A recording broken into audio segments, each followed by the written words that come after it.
Bienvenue sur Africa 24 dans cette nouvelle édition du Non-Stop Info. Au sommaire de l'actualité, l'Éthiopie devrait avoir un nouveau Premier ministre dans les prochains jours. La coalition au pouvoir ce 27 mars a désigné Abiy Ahmed, une grande première pour un Oromo, la communauté majoritaire du pays. L'opération épervier contre la corruption s'intensifie au Cameroun, lancée il y a 12 ans, une lutte contre les gestionnaires de fonds publics indélicats. Et puis accords bilatéraux de services aériens entre le Rwanda et le Nigeria, des accords qui prévoit l'échange d'expertise aéronautique entre les deux pays, mais également l'ouverture de nouvelles routes pour le Rwandair. On connaît désormais le successeur de Haïlé Mariam Desalegn à la tête du gouvernement éthiopien, Abiy Ahmed. Il a été élu avec 60% à la tête de la coalition au pouvoir, représentant de la communauté la plus nombreuse du pays, les Oromo, une grande première en Éthiopie et gage d'apaisement selon les observateurs Vinanoda. Depuis ce mardi 27 mars 2018, l'Éthiopien Abiy Ahmed, 41 ans, a été élu Premier ministre par le Conseil du Front démocratique révolutionnaire. D'un père oromo-musulman et d'une mère amhara orthodoxe, Abiy Ahmed est un chrétien protestant.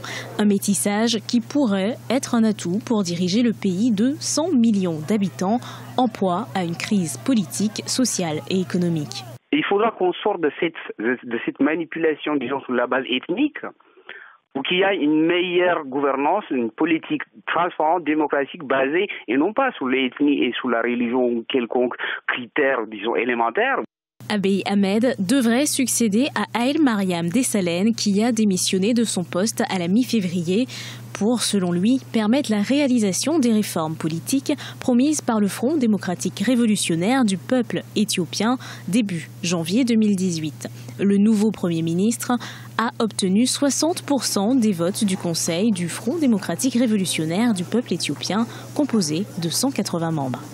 Il faut laisser à l'opposition sa place, il faut laisser l'alternance politique, il faut laisser la population décider par lui-même quel genre de leader qu'il en veut. Il faudra revoir la constitution. Il y a tout un tas de choses qu'il faudra revoir en Éthiopie. Abiy Ahmed est le chef du bloc Oromo de l'EPRDF, l'Organisation démocratique des peuples Oromo, une ethnie qui n'a jamais été au pouvoir. Il accède au pouvoir dans un contexte de crise économique, mais surtout politique aiguë avec le peuple Oromo.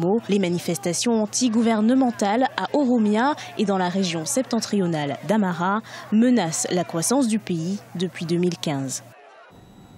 L'opération épervier qui lutte contre la corruption au Cameroun depuis 12 ans a fait plusieurs victimes dernièrement, d'anciens ministres ou d'anciens directeurs de sociétés publiques, parmi eux Basil Latangana Kouna, ex-ministre de l'eau et de l'énergie, qui a été longuement interrogé avant d'être placé en détention provisoire. Les précisions de Badawe Adidjato.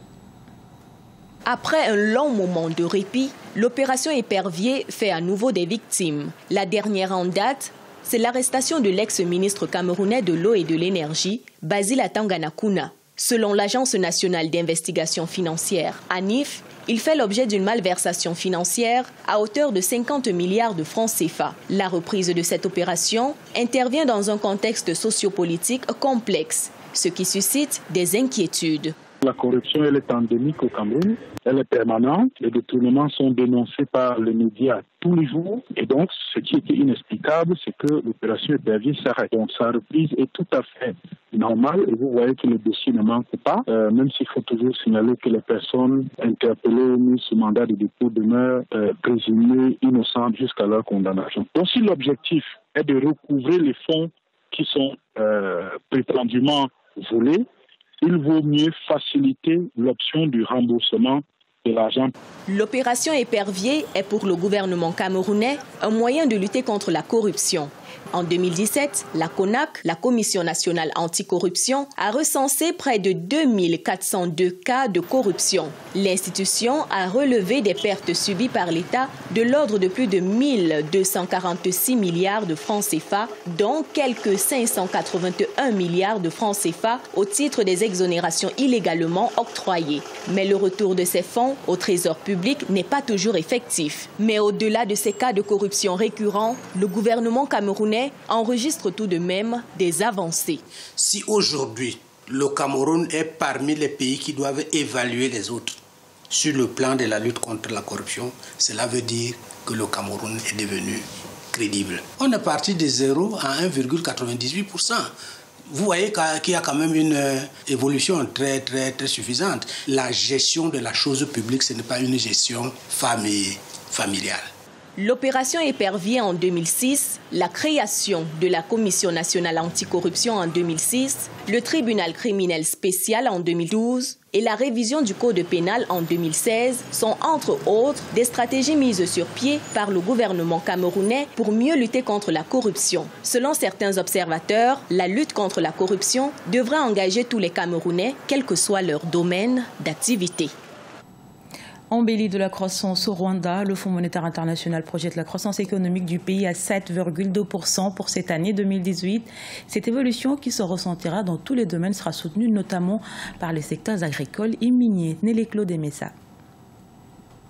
Le Fonds monétaire international a annoncé que l'économie du Rwanda devrait connaître une forte croissance cette année. Cette croissance sera soutenue par l'agriculture, le secteur des services et le dynamisme des secteurs de la construction et du tourisme.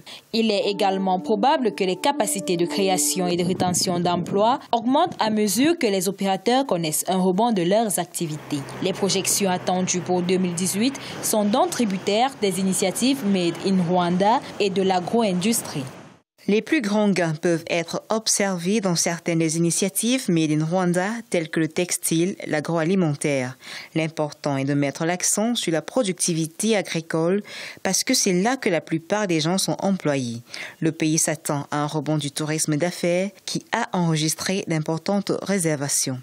La croissance économique attendue du pays des mille collines est également portée par le secteur de la construction et l'augmentation des exportations de l'industrie minière. En 2017, celles-ci ont augmenté pour atteindre 248,5 millions de dollars contre 80,1 millions en 2016. Le secteur en phase de réforme pour attirer des acteurs majeurs ayant un fort potentiel d'investissement devrait augmenter significativement les exportations, créer des emplois et influencer la croissance. Des facteurs qui confortent les observateurs sur leur estimation de croissance. Le Rwanda vient d'accorder à peu près une cinquantaine de nouvelles licences dans le secteur minier, particulièrement dans la recherche de l'or, le tantal et les thym. Avec 50 nouvelles licences, avec une gouvernance structurellement aussi admirable, le pays espère avoir, rien que pour cette année en termes de chiffres, 1 milliard de dollars. Les autres secteurs qui sont capables de maintenir cette croissance au chiffre de 7,2% préconisé par le Fonds monétaire, c'est principalement le tourisme. Les Rwandais attendent à peu près 450 millions de dollars de recettes touristiques pour l'année 2018.